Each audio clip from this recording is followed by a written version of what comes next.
Good morning, everyone, and welcome into Wake and Take.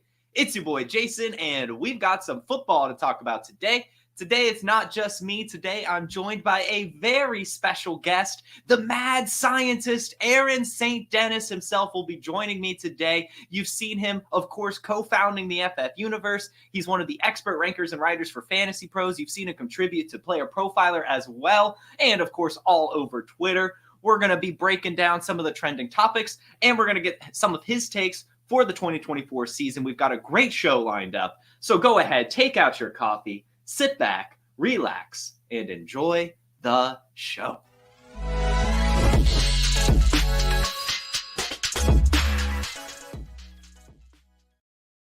Aaron, how's it going, man?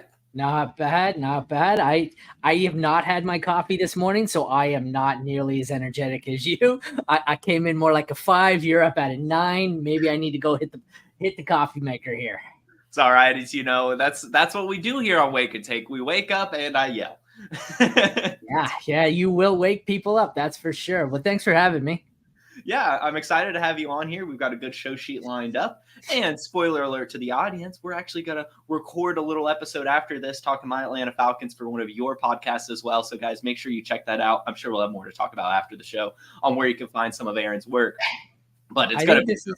This might be my first ever home and home here. And, of course, right when we start recording, the mailman gets here, and I'm like, you got my dog barking, so that'll wake me up. But That's all right. That's all right. Sounds like the dog's woken up as well. We are ready to talk some football, man. Why don't we go ahead and jump into the – I don't know. I guess I would just call it the kind of the biggest story right now, at least in terms of players at this time of the offseason. Brandon Aiyuk, there's a whole contract situation going on. We don't necessarily have to go into the ins and outs. I do want to ask you, though, at his current price tag, would you be buying or selling Mr. Aiyuk?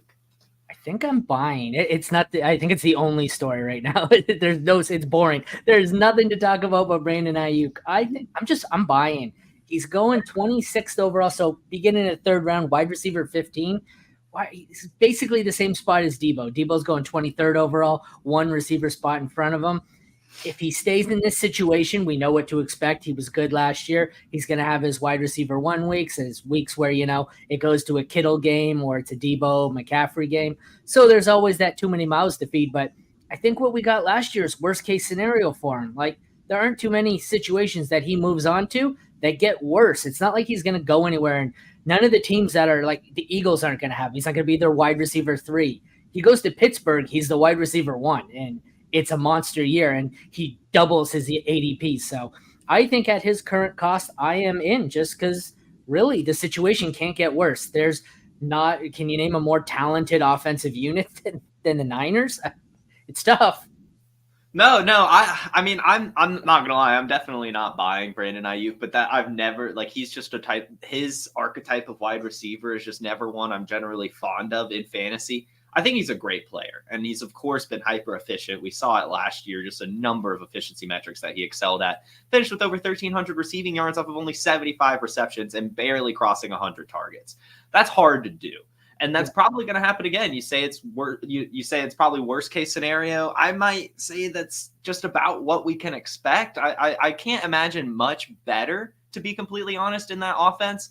But I also don't expect much worse either. I still think he's an 11 to 1,400 yard receiver with, the 7 to 10 touchdowns, or 5 to 10 touchdowns, I guess, depending on how they're, spread out throughout the season.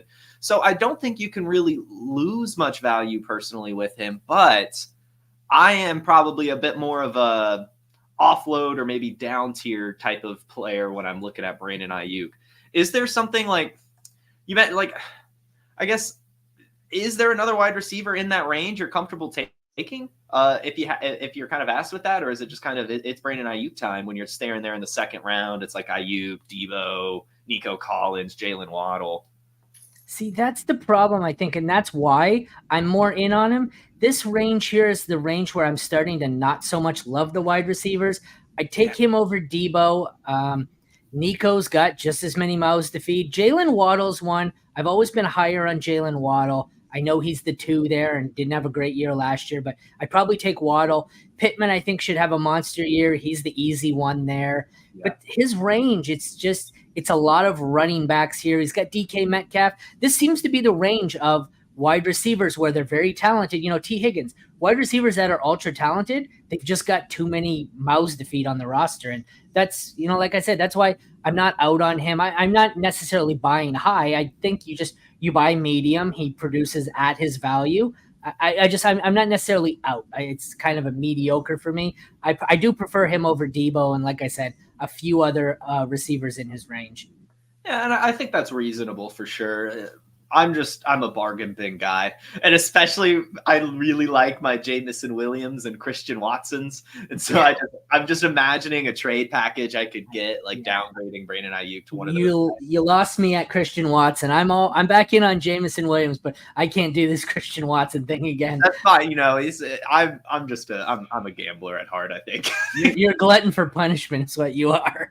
Yeah, I'm a masochist at the end of the day. Yeah. So I like your takes on the Brandon Aiyuk stuff. Even if I'm more of a sell, I do understand why you'd wrap your head around just, going and eating it. I don't think he's going to lose too much value for sure.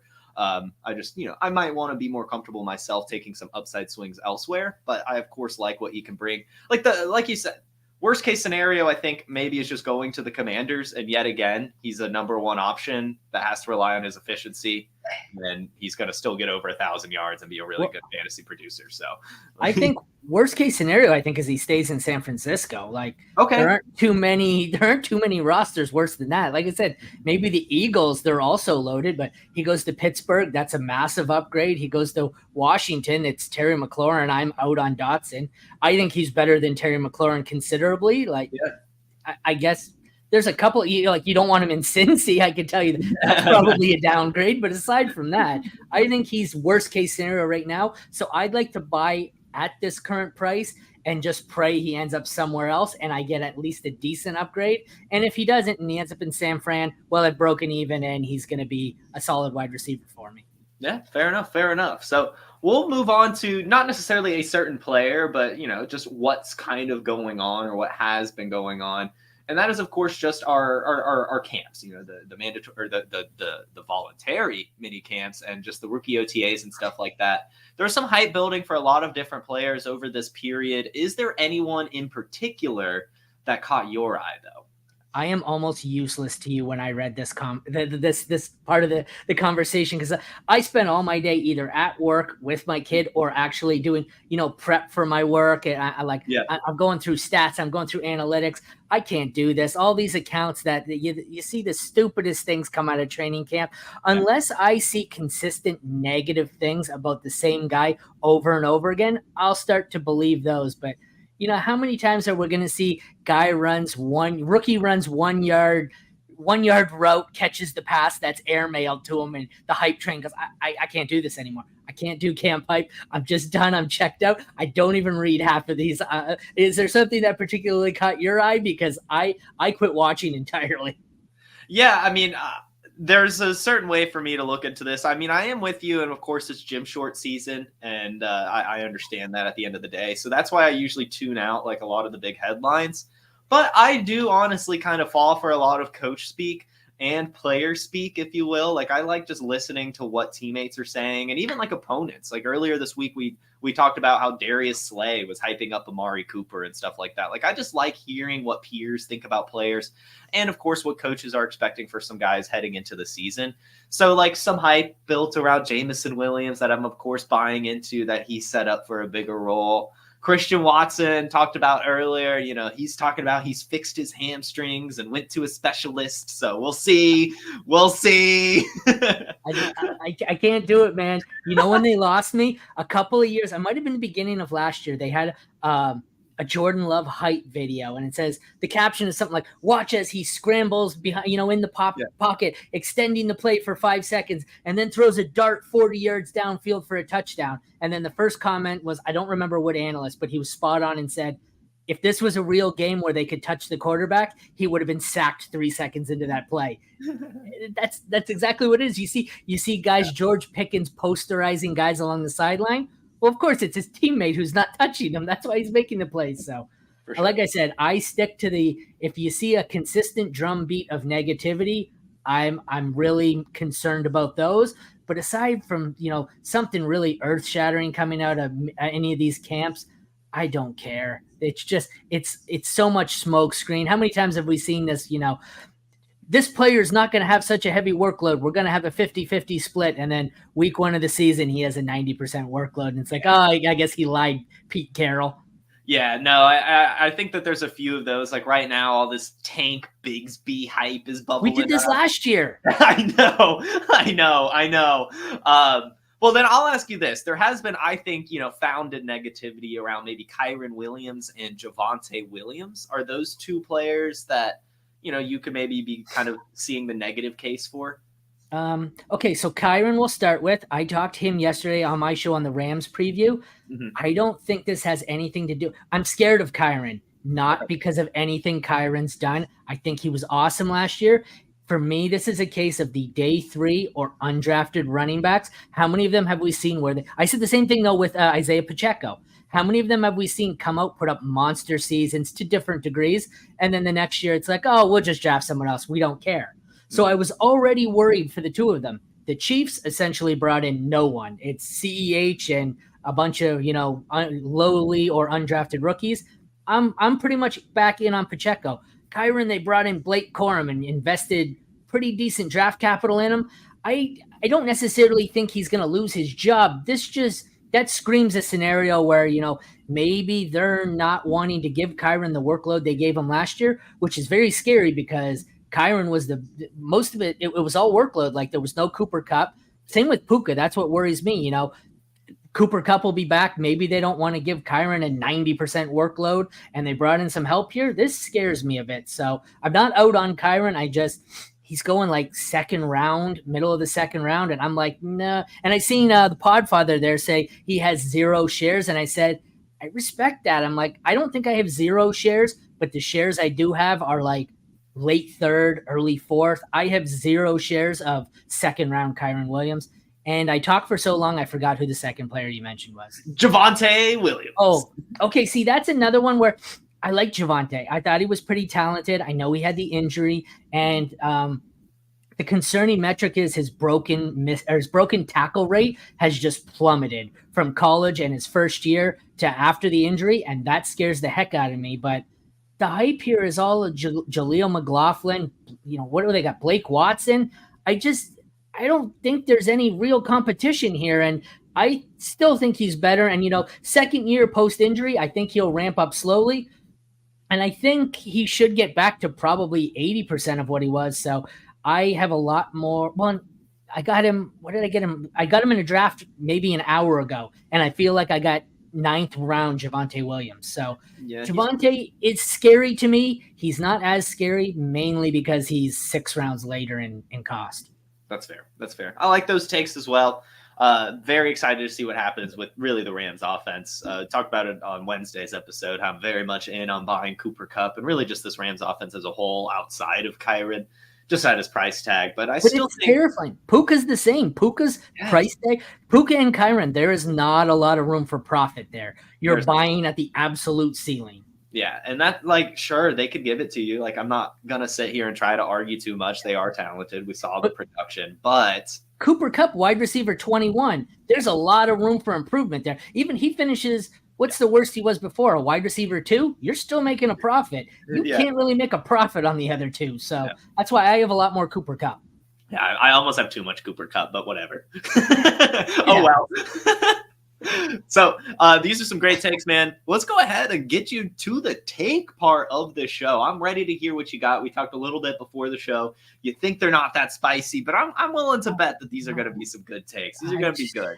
I told you about this pre-show. I'm not spicy at all. I'm straight up analytics spreadsheet warrior. So, you asked for spicy takes, and I said, I don't have anything spicy. It's not really what I do. Well, where do you want to start? Rookies? Yeah. What's, I guess, your unhot take on your rookie? Who's your rookie flag plant? the RB1 in the class is going to be good, Jonathan Brooks. And I get it. There's some injury concern. I think I compared this yesterday on my podcast to rookie year Jonathan Taylor. I don't think he's Jonathan Taylor. I'm comparing situation. It was 6 to 8 games of Marlon Mack kind of a split, and then by their bye, that was a poorly phrased sentence, but anyways, after their bye, they came out of it and it was all JT. I think that's how this goes. Starts off Chuba Hubbard, so Chuba Hubbard might be a good buy low and sell him a couple weeks into the season. I think it starts off with Chuba, mix in maybe some Miles Sanders. By the time he's fully healthy here, maybe a month, 6 weeks into the season, I think Jonathan Brooks takes over this backfield completely. He's more than talented enough. If he was healthy, I think he was not Bijan territory, but he's a much higher first-round pick in rookie drafts. Going RB26 right now, 86th overall. I think he finds his way into, I want to say somewhere around maybe RB15 range. I don't think he's going to have enough because of the early injury concerns to find his way into RB1, but I think he's going to push, and this time next year, he'll be going from RB26 to where he'll be a top 12 RB in consensus draft. So I know it's not spicy. He was the RB1 off the board, but it is what it is. No, I don't. I think that's a very reasonable take. It's maybe not a hot one, but they don't have to all be hot until you're hot. Your actual hot take, it better be hot. But this is fine. I like this take. I think it's totally reasonable. I mean, especially in these underdog drafts, you can pair him with Chuba, not really worry about setting the lineup, but also just in your regular team too, manage rosters, get both. You hated my take so bad, you gave me a different name. I see that, hey? Oh my gosh. Sorry, I had Dan on this week. Sorry. I only noticed it because I thought to myself midway through your sentence there, and it switched back right away. It doesn't like my name, but I only thought about that. On all the others. I guess messed up going through the rookie one because I only thought to look because when I looked down, I thought to myself, well, if you were expecting RC Fisher level hot takes, you're out here. And you're right, on the rookie flag plant background, it does not like me. It thinks I'm Dan, but it's all right, I'm Dan. It's all right. Hey, it's a good person to be. Yeah, I'll take it. It's a step up. No. But I like consider it a promotion. I like the plant a lot. Jonathan Brooks, I think, is geared up for a great season. We're hearing Dave Canal. Let's talk about how his offense starts with the run game. They traded up to get him. Rachaad White was wildly successful in the Canales offense. I think Jonathan Brooks is going to be a true bell cow, especially going into 2025, but definitely towards the end of this season as well. I think he'll be on a lot of championship winning rosters. So I think that's a great take from you. Great flag plant. Let's see. Who are we sleeping on, Aaron? Okay, my sleeper's not sleepy much longer. It seems like every day he goes up another round in ADP, but I was on the Jerome Ford train very, very early here. Nice. What's Nick Chubb? I had it up. What is he? 30, 29, 30, coming off of a serious injury. Like, for me, the outcome was Nick Chubb may never play again. And if he does, we've seen these injuries with far younger players. It takes a year, maybe 2 to regain what they had. He's going to be 31 by the time this happens. So you've got Nick Chubb at one point was going probably 3 rounds ahead of Ford. It's almost evened out now because lately people are, I think, catching on that Ford's being undervalued and Chubb's being overvalued. But I think Ford finishes as the RB1 in Cleveland here, and I don't think it's even close. I'm not sure how Nick Chubb gets through this season or even posts an RB2 finish. I have no faith in this injury for a player of his age. So I was never the Jerome Ford guy, but at his price, he's RB38, 117 overall. I'll take that for a guy that I think is going to be the number 1 running back for Cleveland. Yeah, Jerome Ford's another great take. It really, really is. That's actually one of the players I wrote about for the Player Profiler draft kit, which is supposed to come out within the week. So keep your eye out for that, guys. Jerome Ford, I think, is a very, very easy buy, even with the inflated price. And I might add, I'm not as much as negative on Nick Chubb. I do just think he's that type of athlete to where he can recover. I mean, maybe not to the level of Nick Chubb, but still be a pretty good running back. But I don't think it matters. I think that still, even if Nick Chubb returns, that they'll split this backfield, that Nick Chubb won't be able to handle the workload that he was able to. I mean. and it'll be fine. Like both of them around 50%, which, spoiler alert, is exactly what Jerome Ford had last year with Kareem Hunt. And he finished as a top 24 running back, and he's being drafted right in the 40s range. So I think it's an easy draft button, regardless of Nick Chubb's health. So that's a really good sleeper. Even we're still sleeping on him. Honestly, he should be going maybe not quite as high as like Zamir White and all them, but I think he'll finish around there, I just mean like a 29-year-old running back coming off of this injury. Yeah. They can't give him more than a 50-50 workload at best. And if Ford gets a 50% workload, he's RB38. He's free. So at very least, he's free RB3 flex running back. So he's not a league winner, I don't think, by any means, unless Chubb, goes down like Dobbins did when we seen Dobbins come back. He missed half the season again and had all sorts of issues. So I guess there's injury league winner appeal, which is true for most players, but at very least, he's got sneaky appeal here. Yeah, I like it. That's a good take. Let's go ahead and move on to the buy or sell, or both if you want, but hit me up. I do have one. I was having a hard time finding a buy. For me, it's T. Higgins, wide receiver 25, going off the board 48. He's another one kind of like the Brandon Aiyuk situation where he's always been on a loaded roster with Jamar Chase in front of him. Mm-hmm. Sure, you get him this year. You know what to expect. Tyler Boyd's gone. There's not really anyone else there. He's going to be the number 2, but he's easily the number 2. Joe Mixon's gone, so a lot of those passes are gone. They don't really have a half-decent tight end. So it's all him and Chase. Should they happen to trade him at some point this season, he goes, well, he's not going to go to Pittsburgh. I don't think they'll do that to themselves, but say they trade him to Washington. How many teams in the NFL is he's the easy number 1? There's a whole bunch of them. So yeah. He's just another one, like I said, like Aiyuk, where I'm buying in now, knowing that the price or the value may go up significantly. It's probably not going to go down much. So yeah, and I think that T. Higgins, he might have that wide receiver 25 value, but I don't think he costs that. I think you could get him a little. I normally whoever rosters him is a little bit okay trading him away. Yeah. You can get in at a reasonable price for T. Higgins. You really don't have to pay up too much for him. So I think that's a very good buy. And I'm a huge Jamar Chase guy. I was a little disappointed to see them, that he still did end up signing that franchise tender. I want just the Jamar Chase only season at some point. I think it'll be monstrous. But like you said, even on Cincinnati, he's a very valuable piece. I mean, they don't have Tyler Boyd this year, and I don't really think Jermaine Burton or Andre Yosevich are going to command a ton of targets. I think it's going to be pretty consolidated between Chase and Higgins. Yeah. And if he goes somewhere else, like you mentioned, whether it be this season before the trade deadline or next year, probably going to be the wide receiver 1. So I think it's an easy buy as well. That's a good one. Do you have a sell? Or I do. And my buys, my sells, they're not about loving or hating players. I'm all about just, the buy low, sell. I treat this like a stock market is what I do. Yeah. So the tight end I chose as a sell is one that I love. But Trey McBride is being priced at his absolute ceiling. He had almost no competition. There was no talent on that roster. He had 14 reception games. He's not going to get that with Marvin Harrison Jr. on the team. He's going to be he was the number 1 in targets most games last year. Mm-hmm. After he took over for, Zach Ertz, I think was the ghost of Zach Ertz was there. He's not going to be that. He's going to be the easy number 2. If Michael Wilson's not able to take a step forward, I love him. I still think he's a tight end 1, but this is one of those scenarios where if I can sell him now for a tight end 1 or 2 lower and get something with it, I'm absolutely doing it. And like I said, it's just about getting out at the ultimate, their ceiling. And I guess you could almost probably say the same thing for Sam Laporta.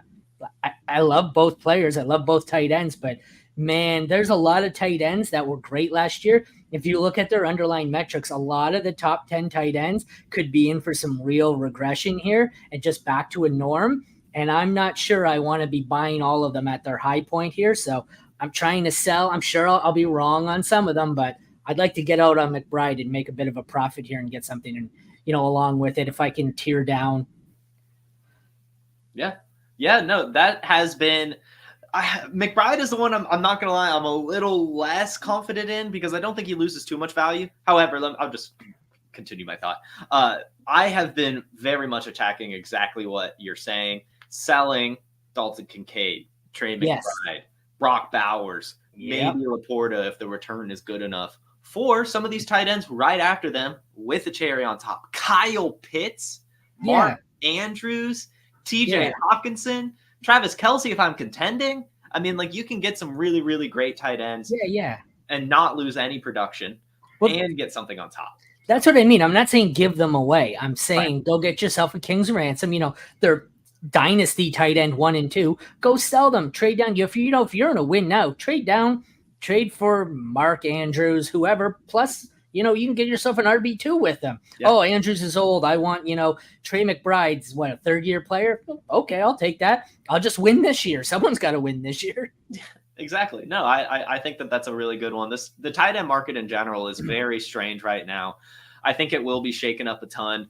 And I'm excited to see it. I really am. And yeah, Trey McBride, I think with Marvin Harrison Jr. there, he just can't get the same amount of volume that he got last year. He just literally cannot. So it's an easy one. It really is. So those are really good takes. I don't think they were cold at all. I think those were some good takes, Aaron. You sold yourself short. Let's end it on a high note. We'll go with the hot take. Oh, this is as close as I could get, but I think this one's kind of spicy. Obviously, factoring in that everyone's healthy, because it's very possible they're not healthy. If everyone remains healthy, the RB1 at the end of the season in scoring in Miami is Raheem Mostert, not Devon Achane. Wow. And he's pretty much free right now. He's going off the board. I lost it for a sec. I had it on but he's going up. Like, Achane's another one in the group of Kyron Williams where he's 11 RB11 right now. So he's going off the board in the second round. I have no shares of second round Achane.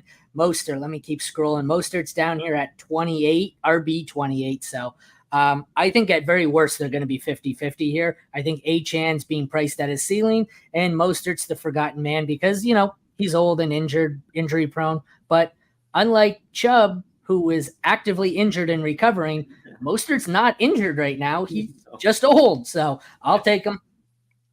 Yeah, no, I like it too. I am more of a Jalen Wright drafter. I'm not going to lie. A little bit later, I think that he's got some juice, but I am fully believing that this is a Miami backfield that will be a platoon. I do not see workhorse Devon Achane at all. I do not see a world where that happens. They're talking about using him as a slot receiver right now at camp, which could sound cool to a lot of people. Like, oh, he's getting receiving snaps. That means that they're not using him as a running back. So just as negative as it is positive, all of them are going to get carries. All of them are going to have spike weeks. One goes in the second round. One goes in like the 12th round. One goes in like the 15th round, right? So it's pretty easy. But that's even more to the point. I'd rather have the second cheapest or the cheapest in Wright and Mostert, because we remember this last year, and I had some of these players. They had, 2 out of 3 games or back-to-back games where they scored 50 points. In one game, Mostert and Achane both had 3 or 4 touchdowns, 50 fantasy points each. You know what happened the next game they scored 50 points? They got nothing because it was all Jalen Waddle and Tyreek Hill. So they're going to have games where, I don't want those swings in a guy I've got to use probably as my RB1 or 2 if I'm going back-to-back running backs, but I don't want that kind of instability in a second-round pick. I'll take someone safer and take Mostert late or pray for Wright in the 15th, like you said. Yeah, no, I think that's reasonable. So would you say you're selling Devon Achane? Yeah, well, I'm certainly not buying. Yeah, I think I'm selling. I am certainly not buying. I will sell. But again, it's another one where sell for someone in a tier down plus a pick or whatever. Right. Yeah. Like get a good return. Yeah. I'm not giving them away. Right. Exactly. He's a stud, and we'll have some incredible weeks. But we saw his size concerns last year. The whole thing that we were worried about was that he'd get injured, and what did we see? Well, he got injured. So. Yep. I mean, exactly. So, Aaron, this was a very fun show. Thank you so much for joining me today. Why don't you tell the audience where they can find some of your work? I have narrowed it down. I've kind of gotten busy over the summer. So right now it's pretty much just FFU, the Fantasy Football Universe, over at fantasyfootballuniverse.com. I still do a little bit everywhere. IDP guys, Player Profiler, King Fantasy Sports. I'm sure I've forgotten something, but that's more of a during the season thing. I got too much going on with the kid out of school. So I've kind of put all my effort into my startup with the other three guys here. So that's where I do everything.